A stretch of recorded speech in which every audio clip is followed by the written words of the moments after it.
Le président Alassane Ouattara en Corée du Sud a présenté les potentialités ivoiriennes aux hommes d'affaires sud-coréens qui ont décidé d'accompagner la Côte d'Ivoire. Le point de ces audiences dans quelques instants.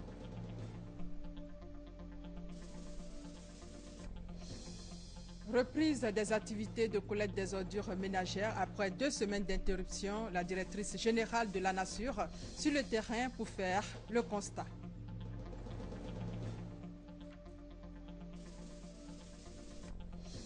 La Tchéquie au cœur de la célébration de la Journée mondiale du tourisme en Côte d'Ivoire. L'événement a été célébré hier à Dabou. Il est 13 h à Abidjan. Bienvenue à tous.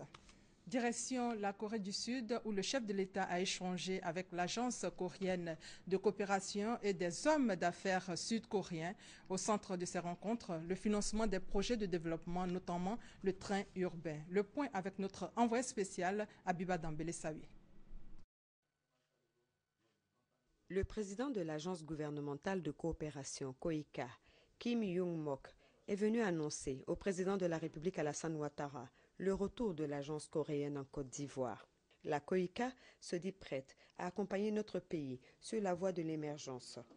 L'aide octroyée à la Côte d'Ivoire dans différents projets en faveur des jeunes et des femmes et de grands projets d'infrastructures, notamment le train urbain, est estimée à environ 50 millions de dollars. Le président d'Exim Bank a confirmé pour sa part l'implication de l'institution bancaire coréenne dans le projet de réalisation du train urbain. Cette banque va débloquer près de 70 millions de dollars de prêts concessionnels à la Côte d'Ivoire pour ses projets de développement. Le train urbain, un projet cher au président Alassane Ouattara, car sa réalisation va permettre la modernisation et la fluidité du trafic. Le président de Dongsang Engineering se dit prêt à contribuer à la réalisation de ce grand projet. Nous avons parlé du projet de train urbain, donc Dongsan est le représentant du groupement qui est en train de travailler sur le projet. Donc on lui a expliqué l'avancée du projet et en même temps notre motivation et notre volonté de continuer pour le succès de ce projet. L'émergence en 2020 se précise grâce à ce pays ami de la Côte d'Ivoire qui est déterminé à soutenir les actions du bâtisseur Alassane Ouattara. Et à ces audiences, il faut ajouter la rencontre du président Alassane Ouattara avec Choi, l'ancien représentant spécial du secrétaire général des Nations Unies en Côte d'Ivoire. Le chef de l'État lui a rendu un vibrant hommage pour son courage et son honnêteté, lesquels ont permis de dénouer la crise post-électorale en Côte d'Ivoire. Restons encore avec Abiba Dambélé-Sawi. Young Ji Choi, un homme courageux et impartial qui est rentré dans l'histoire de la Côte d'Ivoire lorsque le 3 décembre 2010, il a procédé à la certification de la victoire à l'élection présidentielle du président Alassane Ouattara avec 54,10% des suffrages. Selon le mandat confié à l'ONU par les forces politiques ivoiriennes lors des accords de Pretoria en 2005. Cet homme exceptionnel a été reçu par le président Alassane Ouattara. Il a déclaré qu'il est et demeure un Ivoirien de cœur. Moi, je reste toujours un Ivoirien. Une fois Ivoirien, toujours Ivoirien. Mais rétrospectivement, quand je regarde mes passés, les 4 années que j'ai passées avec vous, les Ivoiriens à Abidjan, en Côte d'Ivoire, c'était les plus significatifs. J'étais l'ambassadeur à Washington, à New York, à Vienne, mais il n'y a pas de comparaison. Il y avait des moments pas faciles, mais regardant le passé, tous les moments étaient significatifs, étaient le meilleur moment pour moi. Monsieur Choi, pensez-vous avoir amené la paix en Côte d'Ivoire? Non, président a amené, on est là-bas pour lui servir. Non, président, avec le peuple ivoirien, a amené la paix, on était là pour assister. C'était le motto pour moi et l'on aussi. On est là pour assister le peuple ivoirien. Si le peuple ivoirien ne marche pas, on ne peut pas marcher. Donc je dis encore une fois, c'est le président avec le peuple ivoirien qui ont amené la paix. Nous n'avons qu'à assister au processus. Est-ce qu'aujourd'hui, quand vous faites un regard rétrospectif, si c'était à refaire, est-ce que vous le refaites? Oui, tous les moments. Surtout les 4 mois, le président était à l'hôtel Golf. C'était le moment difficile, mais le plus meaningful. C'était significatif. On refera tous les moments. Maintenant que vous êtes rentré en Corée, quelles sont vos activités? J'enseigne, et j'écris des livres et je joue au golf, mes 3 passions. Un livre sur la Côte d'Ivoire aussi? Je pense à ça, mais j'écris sur les civilisations maintenant. Le président Alassane Ouattara a rendu hommage à cet homme de conviction. C'est avec beaucoup d'émotion que je retrouve M. Choi. Ce matin, quand Mme la Présidente Park m'a reçu, nous avons longuement parlé de M. Choi. J'ai indiqué à Mme la Présidente que nous avons été impressionnés par son courage, par son honnêteté, parce que, comme il l'a dit, il n'a fait que dire ce que le peuple ivoirien avait décidé. Et il a été menacé de mort, mais malgré cela, il a tenu bon.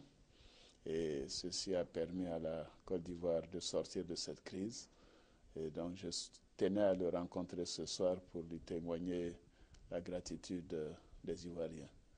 La Côte d'Ivoire maintenant est en paix, elle est en sécurité, elle est en marche, elle est au travail et travaille vers la prospérité. En tout cas, merci beaucoup, M. Choi. Merci pour votre contribution. Un homme qui, de par ses actions, a su rapprocher davantage la Côte d'Ivoire et la Corée, qui sont devenus des amis intimes, selon l'ambassadeur de Corée en Côte d'Ivoire. Et cette visite officielle du chef de l'État en Corée du Sud, qui a débuté depuis samedi dernier, prend fin demain, jeudi 9 octobre. Le gouvernement ivoirien va organiser une campagne de promotion pétrolière aux États-Unis du 14 au 15 octobre prochain pour situer les enjeux de cette importante rencontre avec les grands groupes pétroliers. Un point de presse du ministère du Pétrole et de l'Énergie. Mahamadou Traoré et Noël Niagno pour plus de détails. À l'image des grands pays producteurs de pétrole, la Côte d'Ivoire entend se doter de jugements de classe mondiale et les moyens pour y parvenir ne manquent pas. Le gouvernement a défini de nouveaux blocs qui sont dans des zones très profondes, c'est-à-dire nous avons 3000 mètres à 4000 mètres d'eau avant de toucher le fond de la mer.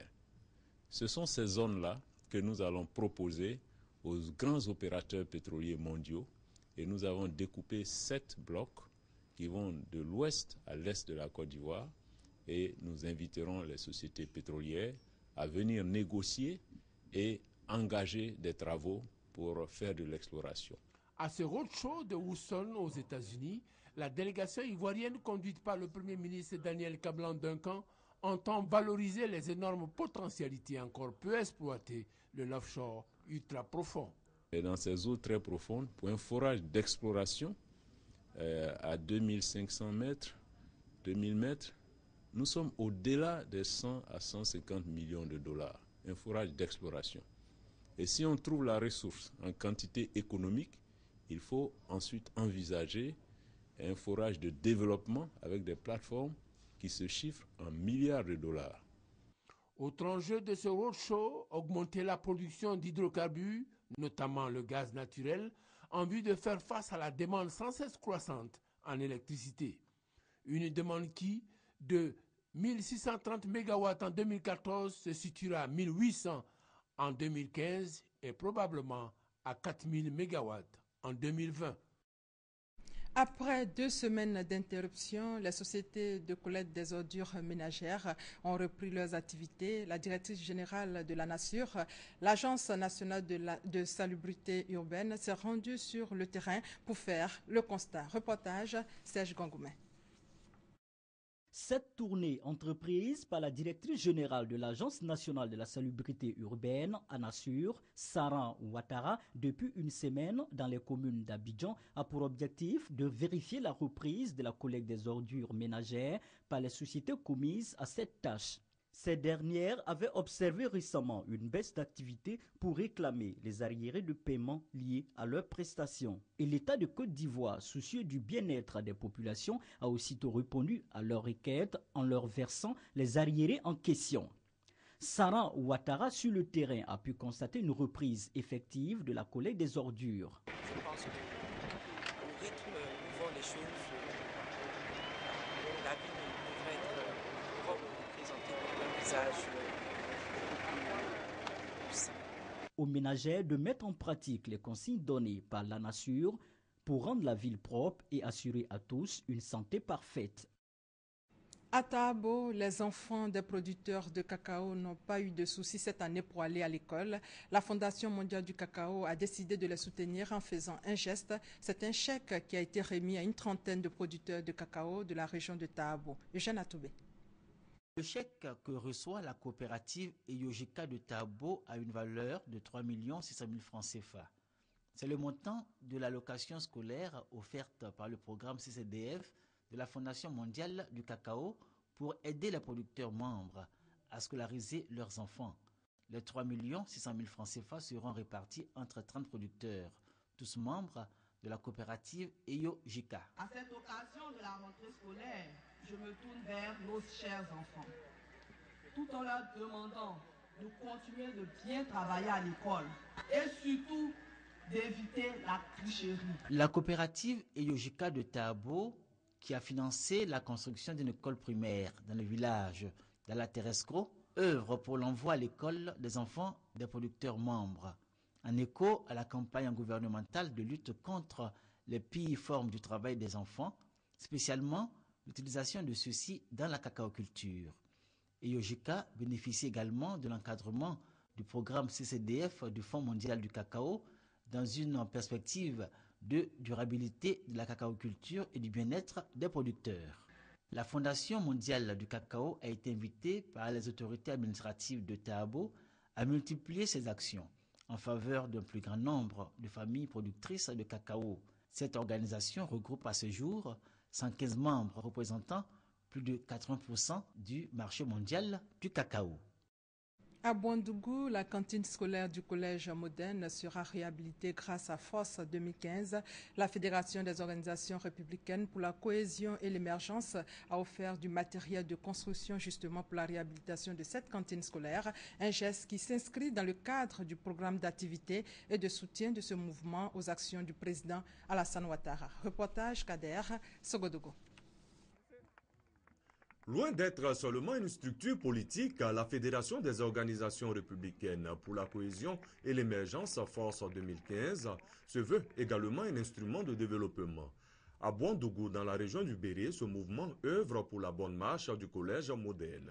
Il vient d'offrir du matériel de construction composé de tôles, ciment et autres pour la réhabilitation de la cantine de cet établissement et du matériel agricole pour la coopérative scolaire. Un geste salué par les populations sorties en grand nombre. Pour le premier responsable de Force 2015, ce geste vient accompagner la vision du président de la République, Alassane Ouattara, pour une école d'excellence.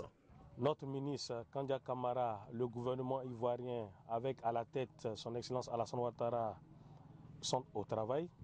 Il s'agit à travers cette action d'apporter notre appui à l'édification de la Côte d'Ivoire, nation émergente, nation développée, et cela passe par la contribution de chacun de nous. Les enseignants de Bouandougou, malgré les difficultés, restent concentrés sur leur mission, la réussite des enfants de cette partie du pays. Madame la ministre nous a mis en mission et nous voulons réussir. Je suis partisan de la réussite. Et malgré les difficultés, nous faisons de bons résultats. Érigé en établissement secondaire le 24 janvier 2012, le collège moderne de Bouandougou était au départ une école primaire.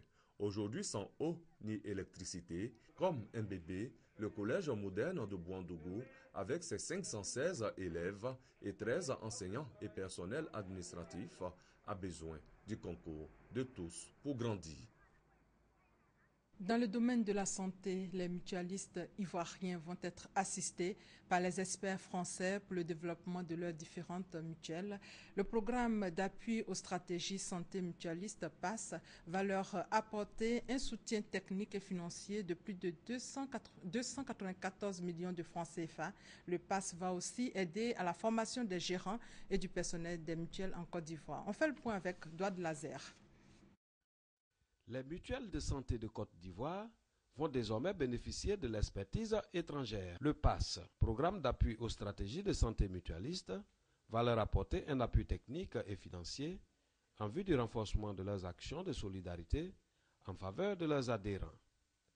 450 000 euros, soit plus de 294 millions de francs CFA, constitue le budget annuel du PAS pour soutenir la création des mutuelles, la formation des acteurs et la mise en place d'une plateforme de gestion adéquate. Aider les acteurs mutualistes à développer leurs propres projets. C'est la mise en place de la CMU, c'est le repositionnement du mouvement mutualiste dans ce développement de la couverture santé, encore une fois, avec des taux de croissance dans ces pays importants. On ne vient pas dire ici ce qu'il faut faire, on vient aider à le mettre en place.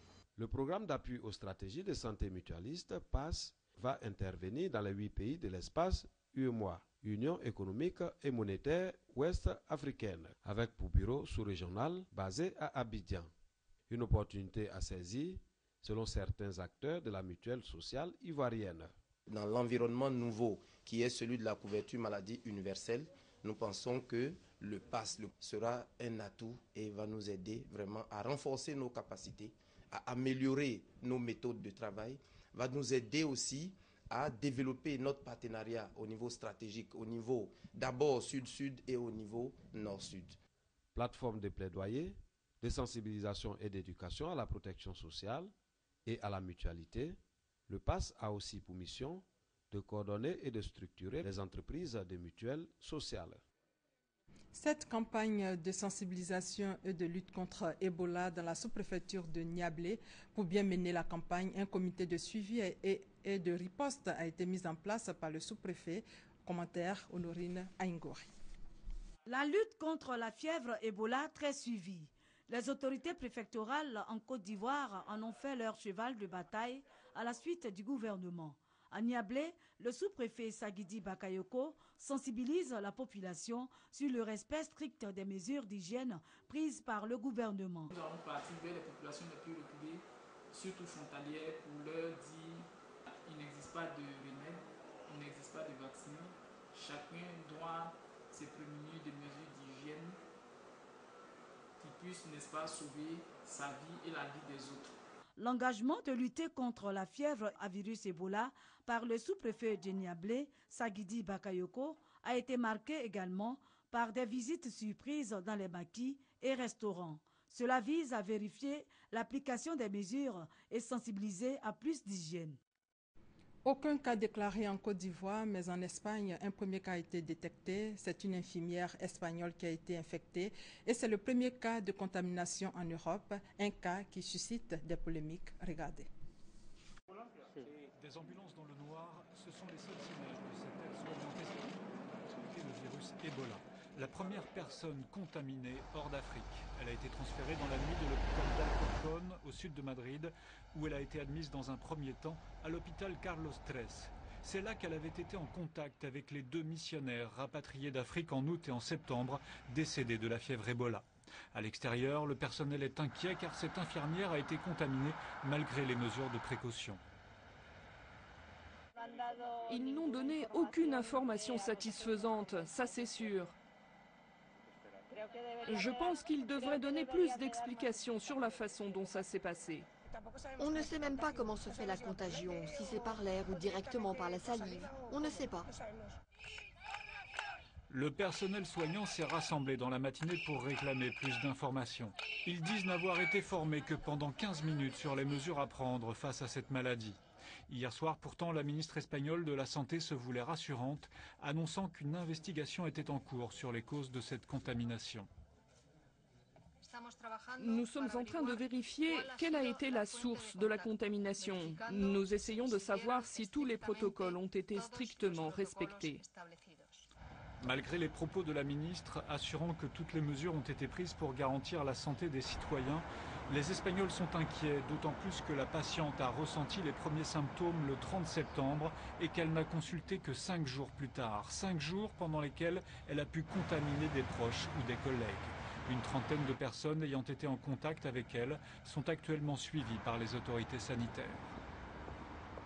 Ici en Côte d'Ivoire, la lutte contre le VIH-Sida et les violences basées sur le genre au centre des actions de l'ONU Femmes à Bangolo. L'objectif est clair, mobiliser les femmes pour être des relais sur le terrain. Commentaire Honorine Aingori.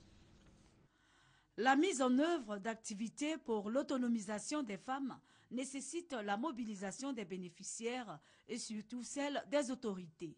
C'est ce qui a conduit la représentante résidente de l'ONU Femmes, Marie Goretti Doyo, à Bangolo pour sensibiliser autorités politiques locales, sanitaires, communautaires et les femmes bénéficiaires.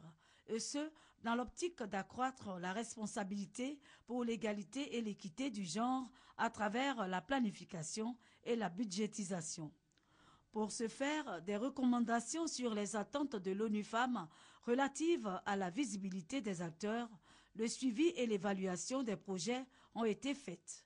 Au cours des échanges, des préoccupations concernant l'amélioration des conditions des femmes et la stratégie à déployer ont été recueillies. À cette occasion, deux structures d'exécution, à savoir l'ONG Olira, dirigée par Robert Tia, et le WANEP Côte d'Ivoire de Mamadou Fofana, ont présenté leurs activités. Ces activités portent respectivement sur la prévention, la lutte contre les violences basées sur le genre et l'autonomisation des femmes. Les femmes de Bouaké sensibilisées sur leurs droits et devoirs. Cette campagne de sensibilisation est une initiative de l'ONG Terre. La campagne a été officiellement lancée dans le village de Golikro. Les droits liés au mariage civil et les droits de succession ont été abordés. Reportage Soro Corona, commentaire Kwadjo Kwame. En Côte d'Ivoire, plus de la moitié des femmes ignorent leurs droits. En milieu rural surtout, seulement 10% de ces femmes connaissent quelques notions du droit selon ONU Femmes. Pour renverser la tendance, l'ONG Terre, avec le soutien technique et financier de Search for Common Ground, a initié une campagne de sensibilisation sur les droits des femmes. Cette large campagne a débuté par le village de Golikro, commune de Bouaké. De nombreuses femmes sont venues des villages environnants pour s'informer sur leurs droits, mais également sur leurs devoirs, notamment le choix du domicile familial et le devoir de respecter son mari. Zadi Alice, directrice régionale de Pro-Justice, a axé son intervention sur le mariage. La juriste a informé les femmes que seulement le mariage civil est reconnu par le droit et donne des prérogatives à la femme. Nous avons fait un résumé des droits de la femme en général. Nous avons surtout profité pour montrer aux femmes qu'elles ont des droits. Et quand quelqu'un a des droits, il doit les exercer, il doit les revendiquer. La directrice régionale de Pro-Justice a insisté également sur l'héritage lié au mariage civil. Pour elle, selon le droit, la femme n'hérite pas directement de son mari. Les femmes, même pour aller à la justice souvent, elles ont des problèmes. Elles disent qu'elles n'ont pas d'argent. Elles pensent que sans argent, on ne peut pas se rendre à la justice. Des fois même tu as raison, mais tu ne sais pas comment faire pour connaître ton droit. Et aujourd'hui, on a vu que la femme aussi a un droit. La mairie de Bouaké a encouragé les initiatives de l'ONG Terre et exhorté les populations rurales à régulariser leur situation matrimoniale. Cette campagne de l'ONG Terre va s'étendre à de nombreux villages de la commune de Bouaké. Bouaké, dans sa phase de relance économique et de reconstruction, le ministère de l'Industrie et des Mines compte jouer sa partition. Le directeur régional de l'Industrie et des Mines, Kofi Gabriel, multiplie les visites dans les entreprises pour voir leur état de santé. Reportage Kwadjo Kwame. Seconde étape de la visite du directeur régional de l'Industrie et des Mines dans les entreprises, toujours dans le souci de relancer les activités industrielles et minières. Gabriel Kofi était à l'usine d'égrainage de coton d'une capacité de 180 tonnes jour. L'usine est passée des modes.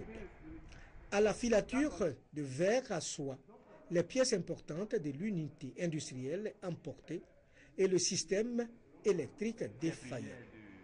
Même constat au parc auto. Autant dire que la CIDT et ses structures rattachées connaissent des réelles difficultés. On vous a parlé d'une perte sèche de à peu près 29 milliards. Mais la production de coton-graine avait vraiment chuté suite aux différents problèmes sur le terrain. Ça fait qu'on a fermé 2 usines, Zata et Seguela, qui ont respectivement une capacité Zata de 30 000 tonnes annuelles et Seguela de 40 000 tonnes annuelles. L'usine de filature de verre à soie, les machines ont été pillées. Les moteurs ont été enlevés, tout le câblage a été enlevé, mais les machines de base même, elles sont là. Dans le domaine des mines, une importante rencontre avec les transporteurs et exploitants des carrières qui dénoncent la concurrence déloyale dans ce secteur d'activité. Les sociétés viennent travailler à Bouaké. Nous sommes là, mais nous ne sommes au courant de rien. On voit les camions venir travailler et repartir, et nous ne sommes informés de rien. Nous sommes dans un pays du droit, il faut donc qu'on respecte la loi. Pour le directeur régional, un cadre formel est désormais mis en place pour accompagner tout opérateur économique à développer ses activités. Nous avons un plan très intéressant pour ceux ou celles qui viennent de créer leur entreprise dont l'âge ne dépasse pas 2 ans, pour les aider dans un cadre formel, sécurisé, stimulant, devant non seulement leur permettre de se consolider en évitant les erreurs de jeunesse, puis se développer. Le directeur régional de l'industrie et des mines rencontrera très bientôt les orpailleurs de la région du Yambol. La journée mondiale du tourisme, c'était le 27 septembre dernier. La Côte d'Ivoire, elle, a décidé de célébrer l'événement ce mardi 7 octobre à Dabou autour de l'attiéké, produit alimentaire typiquement ivoirien. Et c'était en présence de Roger Kakou, ministre du Tourisme. Reportage Eve Boué et Franck Quadio.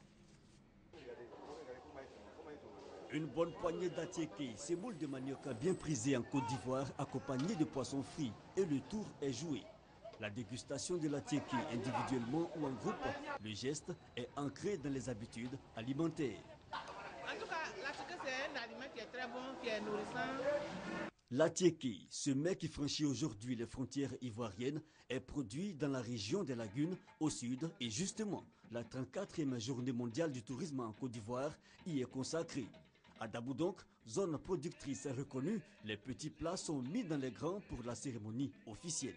L'attiéké a franchi depuis belle lurette les frontières de la Côte d'Ivoire pour se retrouver aujourd'hui sur des tables en Afrique, en Europe, en Amérique et même maintenant en Asie.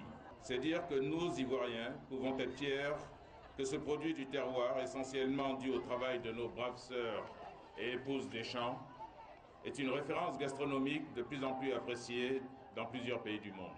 Une fierté exprimée par autorités locales, producteurs et population. Visite du circuit de fabrication de l'attiéké, de la bouture aux produits finis à Débrimou, suivi de celle de réceptifs hôteliers. De quoi clore en beauté une journée fort colorée. Le styliste créateur ivoirien Gilles Touré célèbre ses 20 ans de carrière le 8 novembre prochain, annonce faite au cours d'une conférence de presse en présence de partenaires et acteurs de la mode. L'événement sous le concept Féerie sera marqué notamment par une soirée spectacle. Chantal et Ouma Kandan.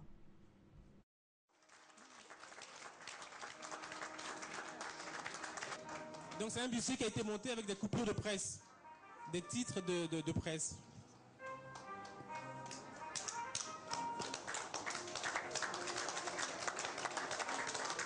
C'est un avant-goût de ce que sera le spectacle de Gilles Touré le 8 novembre prochain à Sofitel Hôtel Ivoire à Abidjan. Féerie, 20 ans de mode. C'est le nom donné à ce spectacle que le styliste créateur annonce grandiose, coloré et féerique. Ce jour-là, Gilles Touré compte faire découvrir une nouvelle dimension de son génie créateur. L'homme va proposer au public sa collection. Une collection à la fois glamour et originale, qui résume les 20 années de sa passion dans l'univers de la mode et de la haute couture. Oui, chers amis journalistes, vous êtes mes compagnons les plus fidèles depuis 20 ans.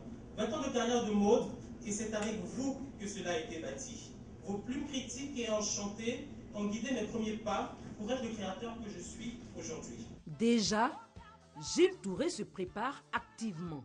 Un casting géant a été organisé, à l'issue duquel une 50aine de mannequins sélectionnés pour le spectacle du 8 novembre prochain. Un rendez-vous de lumière, de séduction et de féerie. Dans l'actualité également, une requête des avocats de Laurent Gbagbo a été rejetée par la CPI. La présidence a rejeté la requête d'Emmanuel Altit concernant le décès de l'un des juges de la Chambre préliminaire 1, Peter Cole en juillet dernier, l'avocat de l'ancien président ivoirien qui souhaitait la nomination d'un expert médical pour plus de détails sur les circonstances du décès du juge qui s'était prononcé en faveur d'une confirmation des charges contre Laurent Gbagbo, n'a pu obtenir gain de cause. Le président kenyan Uhuru Kenyatta devant la CPI à La Haye ce mercredi, il assiste à une audience déterminante pour la suite de la procédure lancée à son encontre. Uhuru Kenyatta est inculpé de crimes contre l'humanité pour son rôle présumé dans les violences post-électorales de 2007-2008 au Kenya. Il devient le premier chef d'État à comparaître en cours de mandat. Et c'est la fin de ce 13h supervisé par Adama Kone. Merci de votre fidélité.